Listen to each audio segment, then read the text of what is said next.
8 de abril, um dia que tá deixando a galera alvoroçada, desesperada, porque nessa data tem muita coisa prevista para acontecer, muita coisa agendada para acontecer. Então, vamos começar por aquele que é o grande evento do dia, que será o grande eclipse solar, que poderá ser visto ali dos países do hemisfério norte, Canadá, Estados Unidos e México. E por conta dessa limitação geográfica, aqueles que são amantes, né, da astrologia, da astronomia, que curtem esse assunto, que querem ver o eclipse, vão se deslocar até lá. E está previsto uma quantidade absurda de pessoas por ali. Tanto que lá no estado de Oklahoma, por exemplo, um dos seus condados, as autoridades locais pediram para que a população estocasse alimentos por até 2 semanas. E esse pedido soou como um barulho absurdo nos ouvidos daqueles que curtem as conspirações da vida. Mas isso é muito simples de ser quebrado, de ser desmistificado. Quem aqui nunca foi para a praia na alta temporada, num período de férias, e viu que os supermercados locais estavam vazios, porque eles não davam conta de atender toda aquela demanda de gente que queria alimento. Então, de uma forma para prevenir a escassez, a ausência de alimentos, é que as autoridades locais ali pediram para que os cidadãos estocassem. Mas surfando nessa onda do dia 8 também, a dona NASA, né, que não poderia ficar de fora disso, vai aproveitar o evento do grande eclipse para fazer alguns testes. Além disso, nesse dia também poderá ser visto aqui da Terra um cometa que tem um nome bem sugestivo, Cometa do Demônio. Aí, meus amigos, a coisa ficou mais alucinada ainda. Também o CERN, que está desligado desde 2022, resolveu no dia 8 fazer testes com matéria escura.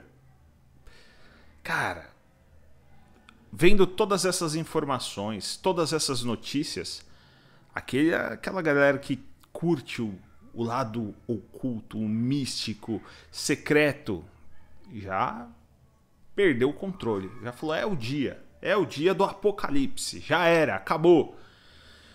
E alguns cristãos aproveitaram tudo isso também para começar a dizer que algumas profecias bíblicas se cumpririam também na mesma data. E a pergunta que fica, né, vendo tudo isso é: como que a gente fica diante disso tudo? Devemos nos desesperar e realmente acreditar que o mundo vai acabar no dia 8, que Jesus está voltando? Primeira coisa que a gente precisa quebrar nisso tudo, diante de todo esse alarmismo, é: cara, se Jesus voltar nessa data, vai ser lindo. Vai ser lindo, porque eu e você, como cristãos, nós temos uma esperança que ela existe desde que Jesus subiu ao céu, lá em Atos, que é a volta dele. Desde aquele momento que ele subiu aos céus, a igreja vive a última hora. Ela vive essa expectativa do seu retorno, porque nós estaremos com ele para sempre. Então, o que isso não deve causar em nosso coração é medo. De forma alguma, isso deve causar em nosso coração medo. O retorno de Cristo para nós é esperança, é alegria, é nós indo ao encontro do nosso Senhor, do nosso Salvador. Então isso é maravilhoso. O mundo, aquele que não tem Cristo, num cenário apocalíptico, sim, vai gerar nessas pessoas medo, alarmismo, ansiedade. Mas em nós não. Em nós deve gerar esperança e alegria. Particularmente, eu acredito que nesse dia 8 não acontecerá nada demais, além desses eventos que já estão previstos de acontecer. Não acredito que será o fim do mundo, não acredito que é o apocalipse. Mas isso deve causar em nós esse sentimento, deve renovar em nós esse sentimento de que nós aguardamos o retorno do nosso Senhor. E como é que nós estamos nos portando neste aguardo? Nós estamos agindo como aquelas 5 virgens prudentes que estavam preparadas para encontrar o noivo com as suas lamparinas cheias de azeite? Ou nós estamos agindo como as 5 virgens insensatas que não estavam prontas para encontrar o seu noivo?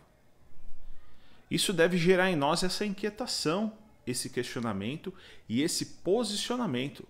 O posicionamento de aguardarmos, nos prepararmos e estarmos prontos para encontrar com o nosso noivo e celebrarmos com ele as bodas do Cordeiro, esse grande encontro, esse grande casamento que será consumado entre Cristo e sua igreja, entre o noivo e a noiva. Quando ele retornar, nós temos que estar prontos para isso. Nós temos que estar cheios da presença de Deus. Como é que a gente se enche? Como é que a gente se prepara? Como é que a gente fica cheio da presença de Deus? Não tem outro caminho a não ser o cumprimento daquelas disciplinas espirituais básicas, uma vida de oração, uma vida de leitura e meditação na palavra, investindo tempo nisso, uma vida de adoração, uma vida de louvor, uma vida de jejum, uma vida de comunhão. É dessa forma que a gente se enche da presença de Deus e se prepara para encontrar o nosso noivo.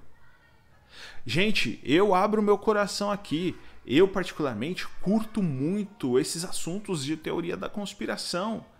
Mas eu devo gastar menos tempo me enchendo desses assuntos e investir mais tempo na presença de Deus, cumprindo essas disciplinas, ficando cheio dele, me preparando para encontrar com ele. E que essa chama em nosso coração não morra, não se apague. Que essa esperança em nós de encontrar Cristo, ela não morra. Nós não sabemos o dia e nem a hora que ele vai voltar. Seja nesse grande cenário de um retorno triunfal dele pelas nuvens, ou quando nós partirmos daqui, quando nós deixarmos essa vida e adentrarmos a vida eterna. Nós encontraremos ele em qualquer um desses 2 cenários. Então cabe a nós, como essa parábola das 10 virgens nos ensina, cabe a nós sermos prudentes e nos prepararmos para nos encontrarmos com o nosso Senhor. Mas, além disso, além dessa preparação que nós precisamos fazer, nós também precisamos cumprir a nossa missão nesse mundo. A missão de sermos sal e luz do mundo, ela é vigente enquanto Cristo não volta, ou enquanto nós não vamos ao encontro dele com a morte. Está valendo o cumprimento da nossa missão de sermos testemunhas fiéis do sacrifício de Cristo na cruz, da sua morte e ressurreição. Nós precisamos dar testemunho disso. E um cenário apocalíptico desse, ele deve gerar em nós esse ímpeto missional de evangelizarmos as pessoas para que mais e mais pessoas conheçam a Cristo, para que elas tenham esperança ao invés de medo, que ouvir essas notícias apocalípticas não venha causar terror nem espanto, mas venha causar esperança em seus corações, porque eles já têm Cristo e eles vão ao encontro do seu Senhor. Então o nosso ímpeto missional, evangelístico, de testemunhas fiéis da obra de Cristo redentora na cruz, precisa nos guiar nesse momento todo. Enquanto nós caminharmos por essa terra, nós temos a responsabilidade de sermos sal e luz do mundo, para que as pessoas possam conhecer a Cristo, possam receber a salvação que vem dele, para que as pessoas possam ser cheias da presença de Deus. Então nós precisamos ser cheios da presença de Deus para transbordarmos essa presença de Deus nesse mundo que carece tanto dele, que carece dessa mensagem, que carece de salvação, que carece de esperança. Então invista menos tempo com teorias da conspiração e gaste mais a sua vida sendo sal e luz, sendo testemunha da obra redentora de Cristo na cruz. Então, assim, a gente não sabe quando ele vai voltar. Mais uma vez eu falo isso. Pode ser enquanto você vê esse vídeo, pode ser no dia 8, pode ser depois, a gente não sabe. Mas enquanto ele permitir que nós vivamos nessa terra, nós temos que ter a prudência das circunvirgens, de estarmos preparados para encontrarmos com o nosso Senhor, com o noivo, e também precisamos ser urgentes no cumprimento da nossa missão como crentes no mundo, de sermos sal e luz. O que vai acontecer no dia 8? Acredito que nada além do que já está sendo previsto. Mas vamos ficar atentos aos sinais, como Jesus nos ensina. A Bíblia toda, particularmente, a Bíblia, ela fala muito sobre o fim dos tempos. Desde o Antigo Testamento, Ezequiel, Daniel, Jesus no seu sermão escatológico em Mateus 24, Paulo fala sobre isso, a igreja de Tessalônica, João escreve a respeito disso em Apocalipse. Então a Bíblia fala sobre o fim dos tempos. Então que isso não cause em nós ansiedade, mas que isso cause em nós esperança. E para concluir, não sejamos céticos, achando que nada vai acontecer, que Jesus nunca vai voltar, ou que esses sinais eles não representam nada. Eles podem representar. Jesus, ele nos ensina em seu sermão escatológico em Mateus 24, que nos últimos dias muitas coisas aconteceriam. E nós precisamos estar atentos a esses sinais.